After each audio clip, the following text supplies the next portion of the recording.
Joining time rules 1982 for Madhya Pradesh Chhattisgarh government employees. Madhya Pradesh Chhattisgarh शासकीय कर्मचारियों के लिए पद ग्रहण काल नियम 1982। Disclaimer: This training material is for use in training of officials. It should not be referred as guideline of government. In case of any variance in this training material, the government guidelines, rules, laws shall prevail. Short title and commitment. इसे Madhya Pradesh civil सेवा पद ग्रहण काल नियम 1982 के रूप में जाना जाता है। यह 15 मई 1982 से लागू हुए। एप्लीकेबिलिटी: यह नियम सरकार के अधीन सिविल सेवा और पदों पर नियुक्त सभी शासकीय कर्मचारियों पर लागू होंगे।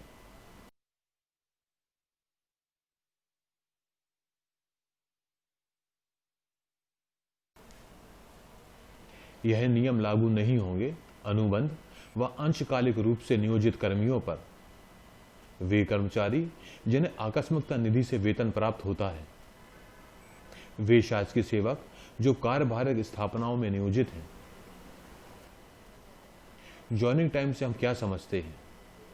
ज्वाइनिंग टाइम या पद ग्रहण काल एक शासकीय कर्मचारी को नए पद पर पदभार ग्रहण करने हेतु दिया गया वह समय है जहां उसका सार्वजनिक हित में स्थानांतरण किया गया है। ट्रांसफर या स्थानांतरण क्या होता है? किसी शासकीय सेवक का या तो उसी स्टेशन के अंदर या किसी अन्य स्टेशन में एक पद से दूसरे पद पर नवीन दायित्वों या कर्तव्यों हेतु मुख्यालय के परिवर्तन के कारण जाना ट्रांसफर कहलाता है। When joining time becomes admissible, स्थानांतरण होने पर एक नवीन पद पर स्थानांतरण के कारण या तो एक ही मुख्यालय में या नवीन मुख्यालय पर होने के कारण। अधिशेष कर्मचारियों पर: जब अधिशेष कर्मचारियों को एक पद से दूसरे पद पर स्थानांतरित किया जाता है तो यह नियम एडमिसिबल लागू होता है। स्थापना में कमी के कारण सेवा उन्मुक्त होना: सरकार के किसी कार्यालय में पुनर्नियुक्ति होने पर 30 दिनों तक के ब्रेक की अवधि को विभाग अध्यक्ष द्वारा बगैर वेतन के पद ग्रहण काल में परिवर्तित किया जा सकता है, इस शर्त के साथ कि ब्रेक 30 दिनों से अधिक का नहीं होगा और सेवा उन्मुक्ति तिथि को शासकीय सेवक द्वारा कम से कम 3 साल की सेवा पूर्ण कर ली गई हो।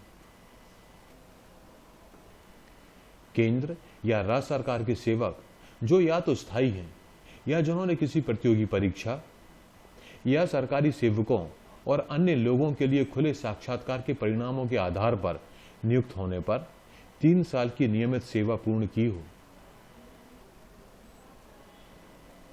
यदि शासकीय सेवक अस्थायी हैं और 3 साल की नियमित सेवा पूर्ण नहीं की है तो उन्हें बिना वेतन के पद ग्रहण काल का लाभ मिलेगा। ज्वाइनिंग टाइम कब एडमिसिबल नहीं होता? जब ट्रांसफर स्वयं के अनुरोध पर हुआ हो या टेम्परेरी ट्रांसफर हुआ हो जो कि 180 दिवस से अनाधिक अवधि के लिए होगा।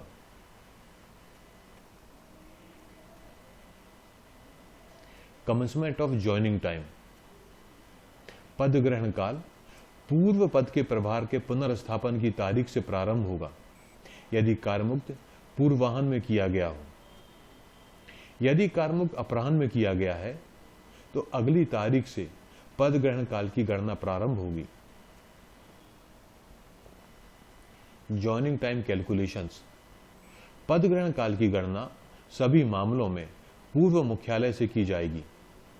जहां एक शासकीय सेवक स्थानांतरण आदेश प्राप्त करता है या अपने पुराने मुख्यालय के अलावा किसी अन्य स्थान पर पुराने पद का प्रभार लेता है या जहां शासकीय दौरे के दौरान किसी शासकीय सेवक का मुख्यालय बदलकर उसे टूर स्टेशन कर दिया जाता है या जहां उसका अस्थायी स्थानांतरण स्थायी स्थानांतरण में परिवर्तित कर दिया जाता है। अलाउड ज्वाइनिंग टाइम, जब ट्रांसफर तो हुआ हो लेकिन समान मुख्यालय है तो 1 दिवस, जब अन्य मुख्यालय है लेकिन निवास में परिवर्तन नहीं किया गया है तो 1 दिवस, जब ट्रांसफर अन्य मुख्यालय में हुआ है और निवास में भी परिवर्तन हुआ है तो अलाउ ज्वाइनिंग टाइम इस प्रकार होगा। ओल्ड हेडक्वार्टर और नए हेडक्वार्टर के बीच में दूरी 1000 किलोमीटर या इससे कम है तो ज्वाइनिंग टाइम 10 डेज। यदि रोड से जर्नी 200 किलोमीटर है तो 12 डेज। मोर देन 1000 किलोमीटर के लिए 12 दिवस और 15 दिवस। 2000 किलोमीटर से अधिक के लिए 15 दिवस। हवाई यात्रा करने पर पदग्रहण काल का समय 12 दिवस रहेगा। दूरी की गणना वास्तविक आधार पर की जाना चाहिए, ना कि भारित माइलेज पर, जिसके लिए रेलवे द्वारा कुछ घाटों या पहाड़ी वर्गों से किराया लिया जाता है। एक्सटेंशन ऑफ ज्वाइनिंग टाइम, विभाग अध्यक्ष द्वारा 30 दिनों की अधिकतम सीमा तक और सरकार के प्रशासकीय विभाग द्वारा 30 दिनों से अधिक समय तक के लिए पद ग्रहण काल का विस्तार प्रदान किया जा सकता है।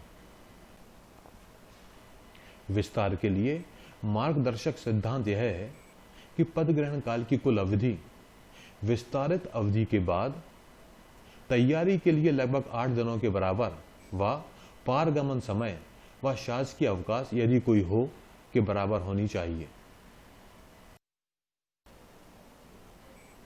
हड़ताल या प्राकृतिक आपदाओं के कारण परिवहन व्यवस्था में व्यवधान के कारण बिताए गए समय के लिए भी भत्ते का भुगतान किया जाएगा। Combination of joining time with leave, पद ग्रहण काल को आकस्मिक अवकाश को छोड़कर नियमित प्रकृति के अवकाश या वैकेशन के साथ जोड़ा जा सकता है।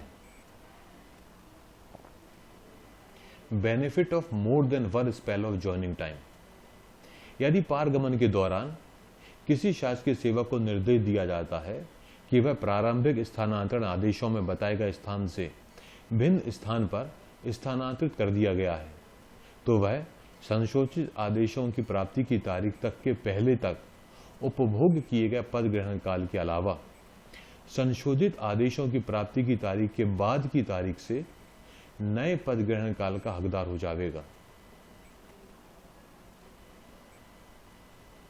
ताजा वर्तने की गणना उस स्थान से की जाएगी जहां उसे संशोधित स्थानांतरण आदेश प्राप्त हुआ था। Unavailed portion of joining time credited as EL, लाभ न उठाए गए पद ग्रहण काल के हिस्से को इस शर्त के साथ ईएल खाते में जमा किया जाएगा कि इस कारण जमा हुई ईएल 300 दिनों से अधिक नहीं होगी। शासकीय सेवक द्वारा स्थानांतरित होने पर नवीन मुख्यालय में नए पद पर बगैर पद ग्रहण काल का लाभ लिए पदभार ग्रहण कर लिया हो तो उसके खाते में पूर्ण पद ग्रहण काल ईएल के रूप में जमा हो जाएगी।